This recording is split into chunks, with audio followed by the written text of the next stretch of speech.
Let's welcome in William Lee. Let's pull him into the conversation. He usually looks at macroeconomic indicators and the economy at large. But William, let's start with that question. Is this a bubble or not? And if it is, then how close to the end of the party are we? I think as the investors are listening to this program, and as an investor myself, I really don't care if it's a bubble or not. All I want to make sure of is that I am invested in the transformative technology that will transform production and consumption over the next 10 years. And that is what AI actually is. The real question to ask is, when will the cash flows start to come in from the end user? I, as a tremendous user of AI right now, I've been using every free AI model I can get my hands on. My company, the Milken Institute, is actually subscribed to a number of AI platforms, and we are bound by various codes of behavior to use them properly. But nevertheless, I, as a personal user, have not contributed a dime to any of the cash flow. So I think that is the question that a lot of investors are asking. Where is the ultimate cash flow coming from once we have all of the revenues from investment accounted for? And I think that is a good question to ask. Ray Dalio and like every other rich guy who's made it on past investment strategies sounds very smart when he says, when will you be looking at the returns over the next 5 years, 10 years, or what? And that horizon really is the key question I think all of our viewers have to ask themselves. Yeah. When do you want your return? Absolutely. Your return horizon and obviously the price, right? I mean, I'm sure it's a great story. No one's denying that. But at what price are you buying a quote-unquote great story? But William, let's talk about stuff that you track, of course, far more closely, and that's the shape of the U.S. economy and the jobs. Finally, there's a jobs report, right? We got that September report. Now, the market, after reading through it, thinks that we won't get a December rate cut. What's your sense? I am less certain about that because if people focused on that 4.4% and say, oh, the unemployment rate went up to a little bit above the Fed's natural rate. Well, for me, that's really not the interesting part of the report.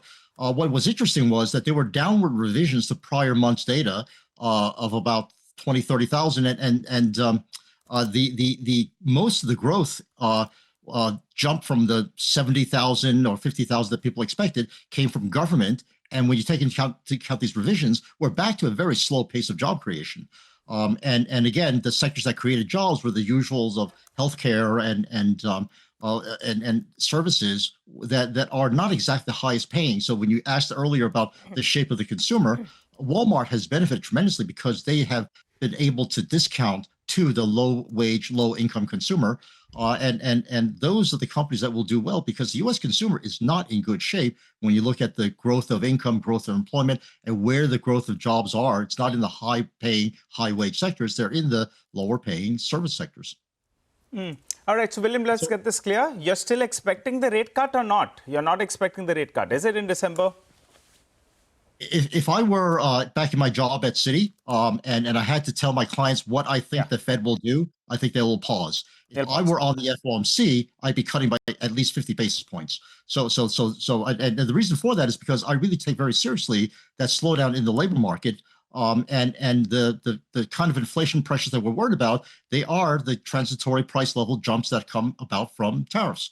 So I think the balance of risks, to me, are certainly weighed toward cutting. But I think the caution and the lack of data that we've had over the last several months has allowed the FOMC to become even more cautious and probably overlook December. Yeah. William, on a lighter note, put in that application. I think there is a seat coming up at the Fed, FOMC. I think it's a done deal. I'm not well connected. Sorry, what is that? I'm not as well connected to be able to do that. No, I think I'm just... You need to be on social media, William. These days, everything happens on social media. Just need to put out a post. Just tweet at them. I'm counting on you guys. But William, I'm paying in for you. One vote, yeah. But I think, obviously, I'm not saying right or wrong, right? Maybe it's correct, the right thing to do, 50 and not 25, and maybe the economy needs that support. We're not able to see that clearly at this point in time, and we'll figure out whether that comes out to be true. This Russia-Ukraine, I'm kind of lost the story there. Something still, again, once again happening, right? Today's the 21st, which means, those sanctions were supposed to come today. But there's, once again, at least on the news front, movement, some new plan. What do you make of it, William? For me, the story really rests on the Europeans. What will they be doing? And so far, there's a lot of hemming and hawing because I still see the Europeans buying energy from Russia. I still see a lot of promised spending that hasn't really shown up yet.